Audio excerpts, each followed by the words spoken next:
ګرانو کتونکو سلامونه. نن سبا تاسو ته پته ده چې پاکستان کې کوم حالات دي، بلوچستان کې، خیبر پختونخوا کې، بلکې ټول پاکستان کې نن سبا د سکیورټي ډېر بد صورتحال دی. او تاسو ته پته ده چې څونه بهرنۍ امبیسي دي په اسلام آباد کې هغوی خپلو کسانو ته انسټرکشن ورکړي دي چې یاره اهم هوټلو ته یا د ګڼې ځایونو ته مه ځئ. خو څونه په سوهاګه زمونږ لیډرشپ چې کوم دی که هغه د اپوزیشن دی او که هغه په حکومت کې دی، هغوی ته هغه ارجنسي مونږ ته نه ښکاري او ښکاري داسې چې یاره دا شی دوی ټول پرېښی دی فوج ته، او چې پښتو کې چې څنګه وي چې لوار جانے او انګار جانے، دوی وایي چې یاره د دهشتګردۍ د سکیورټي مسله ده، نو بس دا فوج پوه شه او کاري پوه شه. او ما په خیال دا ډېره غلطه فیصله ده.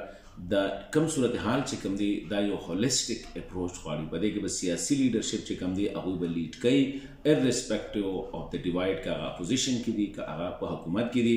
فوج ته به ګایډ لاینز ورکوي او یو قومي بیانیې دې ټیم کې ضرورت دی هغې باندې به کار کوي.